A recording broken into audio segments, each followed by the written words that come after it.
सभी गौशाला संचालकों को जय गौ माता।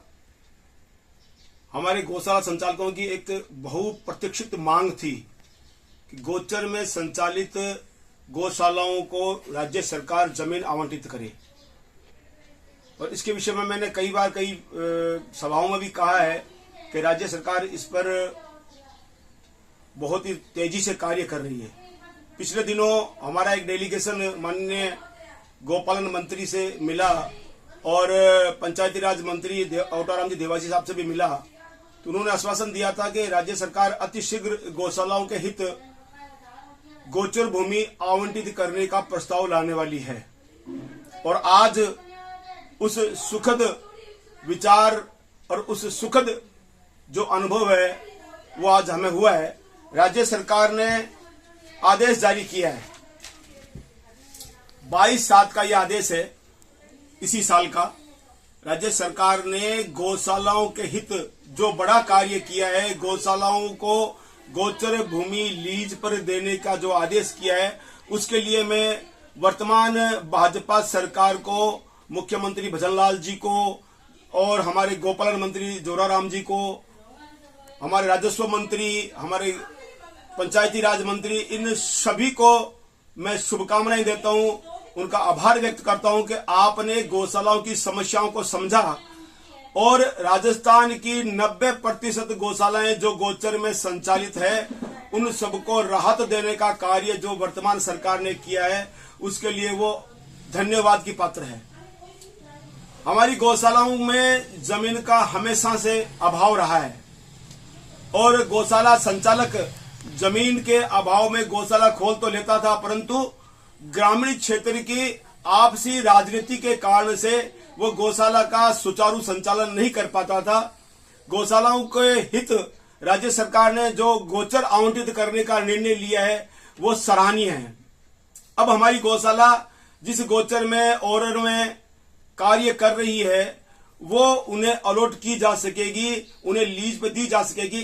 ऐसा एक आदेश 22 जुलाई 2025 को राज्य सरकार ने किया है।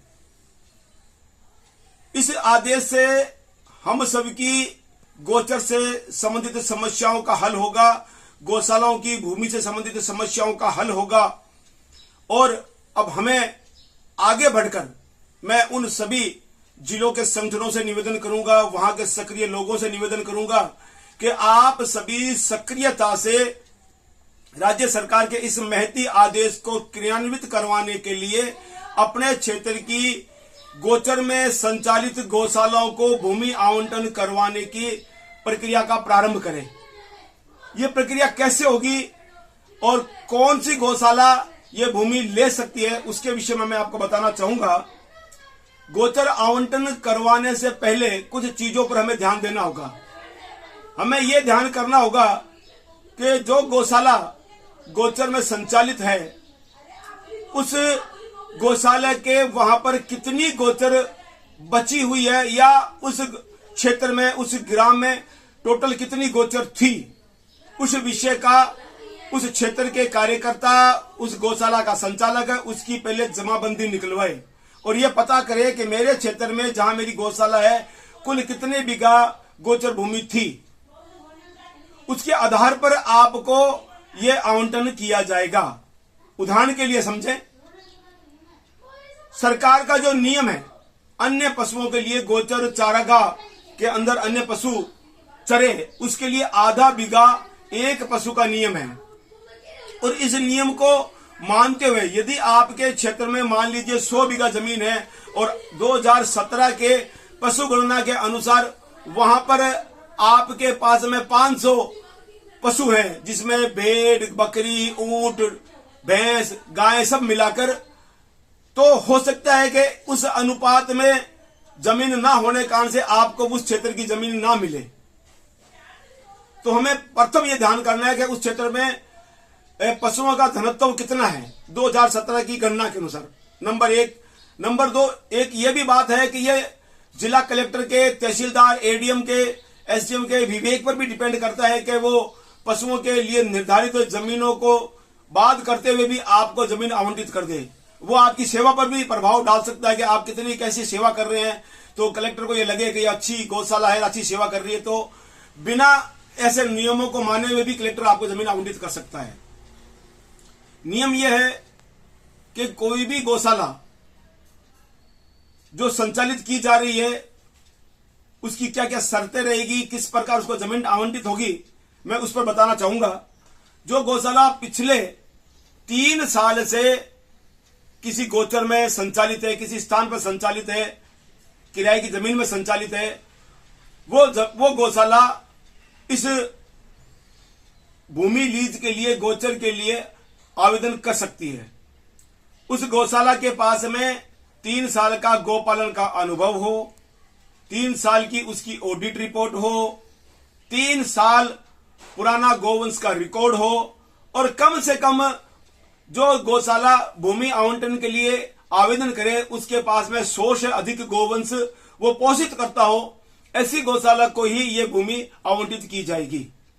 और भूमि आवंटन का जो नियम है वो ये है, 100 गोवंश पर 1 एकड़ से लेकर 1 हेक्टेयर तक भूमि आवंटित की जा सकती है। वो भूमि की उपलब्धता पर निर्भर करता है कि वहां पर आपके क्षेत्र में गोचर कितनी है जो आपको आवंटित की जा सकती है, तो उस पर निर्भर करता है।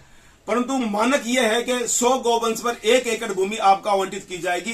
तो मान लीजिए आपके पास में 100 गोवंश है तो लगभग 2 से 3 बीघा जमीन आपको आवंटित की जाएगी। उसी अनुपात में यदि किसी के पास में 200 गोवंश है तो 6 बीघा भूमि आवंटित की जाएगी। और भूमि का जो आवंटन का वर्तमान जो नियम है, 10 बीघा तक भूमि जिला कलेक्टर के माध्यम से आवंटित हो सकती है। और उससे अधिक यदि कोई भूमि के जिसके पास में गोवंश अधिक है और वो आवेदन करता है तो अधिक भूमि के लिए कलेक्टर, जिला कलेक्टर वो फाइल राज्य सरकार को प्रेषित कर देता है। फिर राज्य सरकार का राजस्व विभाग उस भूमि का आवंटन लीज पर देता है। वर्तमान में जो नियम है वो किसी भी गोचर या सरकारी जमीन को लीज पर दी जाने का 20 वर्ष के लिए वो भूमि लीज पर दी जाती है, और अगले 20 वर्ष के बाद में उसका 10-10 वर्ष के लिए जो वर्तमान में नियम है आगे उस भूमि को वापस आवंटित किया जा सकता है। ऐसा वर्तमान में नियम है। तो मेरा निवेदन रहेगा, जो गौशाला गोचर में संचालित है वो तुरंत प्रभाव से इसके लिए आवेदन करें। अब गोचर भूमि के लिए कौन सी गौशाला आवेदन कर सकती है, तो उसकी पहली शर्त थी कि वो 3 साल से पुरानी हो, उसकी 3 वर्ष की ऑडिट हो, 100 से अधिक उसके पास में गोवंश हो, वो गौशाला आवंटित कर सकती है, भूमि के लिए आवेदन कर सकती है। पर इसमें एक सबसे बड़ी जो रुकावट थी हम सब के लिए वो ये थी कि किसी भी गौशाला जो भूमि के लिए आवेदन करती है उस गौशाला को भूमि के लिए 1960 का गौपालन का पंजीयन आवश्यक था, तभी उसको भूमि आवंटित की जा सकती है। तो इसका हम लोगों ने काफी विरोध किया इस विषय का, और सरकार को कहा कि 2 कानून है आपके। 1957 का जो भूमि गौशाला भूमि आवंटन कानून है वो 1960 का पंजीयन मांगता है, और 1960 का पंजीयन का जो कानून है वो भूमि मांगता है। तो ये विरोधाभासी आपके कानून है।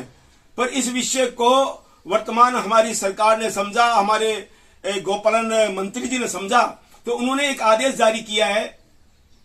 उस आदेश के अंतर्गत कोई भी गौशाला जो गोचर भूमि में सिवाय चक में या अन्य भूमि पर संचालित है, जिसके पास में वैध दस्तावेज नहीं है, वो गौशाला अपने किसी भी परिचित से खेत से 1-2 बीघा भूमि लीज पर 5 साल के लिए ले लेवे।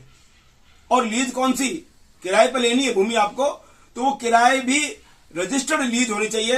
रजिस्टर्ड कहां पर होगा आपका, जहां पर हम लोग भूमि की रजिस्ट्री करवाते हैं उस रजिस्ट्रार के पास में आपको अपनी लीज डीड रजिस्टर करवानी पड़ेगी, और लीज कम से कम 5 वर्ष की हो।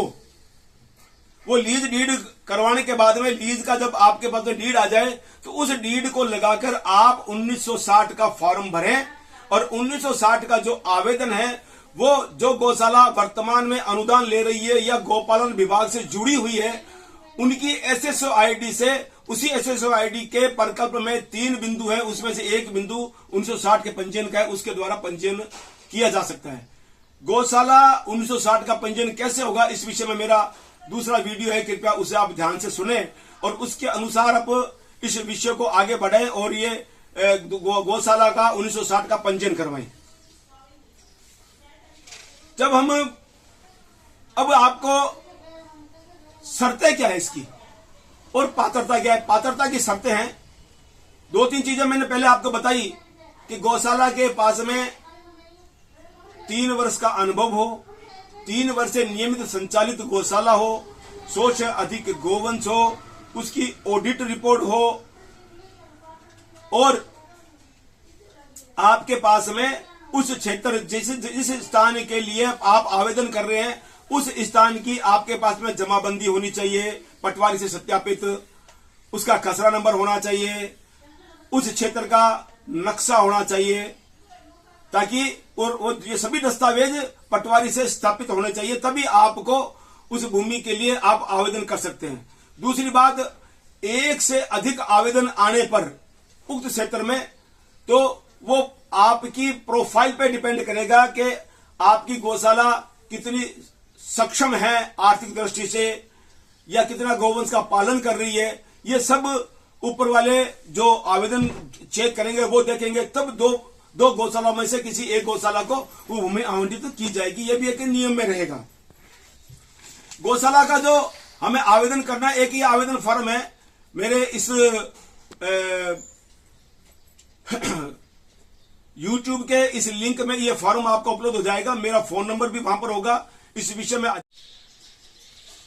तो गोचर भूमि आवंटन के लिए पात्रता क्या है, पात्रता की शर्तों में मैंने कुछ चीजें आपको पहले बता दी, पर मैं एक बार फिर से दोहराना चाहूंगा इस विषय को कि आपकी 3 वर्ष पुरानी संचालन हो गौशाला का, आपके पास 3 वर्ष की ऑडिट हो, गौशाला का 1958 या अन्य ट्रस्ट में पंजीयन हो, गौशाला में जब आवेदन करें तो आपकी गौशाला संचालित है इस बात का आपके क्षेत्र के चिकित्सक के द्वारा प्रमाण पत्र हो, जिस भूमि के लिए आप आवेदन कर रहे हैं उस भूमि के लिए आपके पास में जमाबंदी हो, उस भूमि का आपके पास नक्शा हो और एक गौशाला जहां संचालित की जा रही है उसका नजरी नक्शा हो, उसका पूर्ण एड्रेस हमें चाहिए, आपका संविधान उसके साथ लगेगा, आपका पंजीयन सर्टिफिकेट उसके साथ लगेगा, चाहे वो पंजीयन आपका 1958 में है, ट्रस्ट में है, किसी भी एक्ट में है, वो पंजीयन सर्टिफिकेट आपका साथ में लगेगा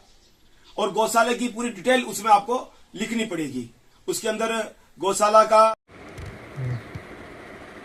तो जिन जिन दस्तावेजों के विषय में मैंने जानकारी आपको उपलब्ध करवाई है वो सभी दस्तावेज तैयार करके आप आवेदन कर सकते हैं। आपको आवेदन करना है, उसके अंतर्गत आप ये दस्तावेज तैयार करके इसकी एक फाइल बनाएं। इस फाइल के बाद में इसकी 2 कॉपी या 3 कॉपी बनाएं। प्रथम कॉपी आप अपने पटवारी से, तहसीलदार से सत्यापित करवा के एडीएम को या आपके क्षेत्र के एसडीएम को देवें। दूसरी कॉपी जिला कलेक्टर को देवें और दोनों कॉपियों की रिसीव्ड लें। रिसीव्ड लेने के बाद में 1 महीने तक आप उसका प्रतीक्षा करें, उसके बाद उसका पीछा करें और उसकी एक कॉपी आपके नजदीक का जो संगठन है उसको उपलब्ध करावें या आप मुझे भेज सकते हैं ताकि मैं वो कॉपी गोपालन विभाग को और राज्य सरकार को भेज दूं ताकि आपको जमीन आवंटन में सुविधा मिले।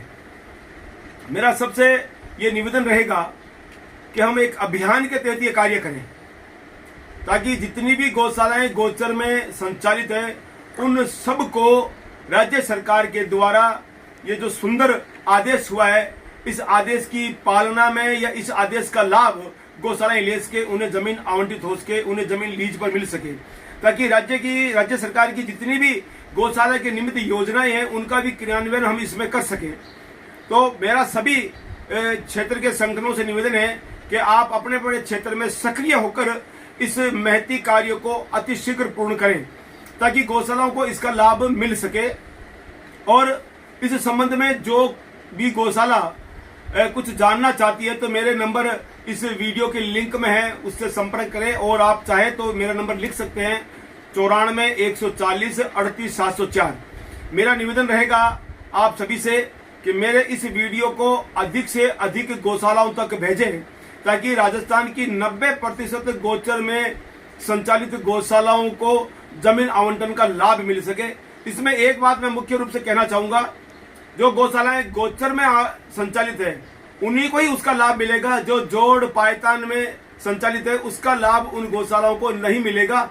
हाँ, यदि आपके पास में कोई गोचर है और आप गौशाला का संचालन जोड़ पायतान आदि भूमि में कर रहे हैं, वन विभाग की भूमि में कर रहे हैं, अन्य भूमि में कर रहे हैं, तो आपकी पास की गोचर के लिए आवेदन कर सकते हैं। बस शर्त है कि 1960 का पंजीयन आपका होना चाहिए।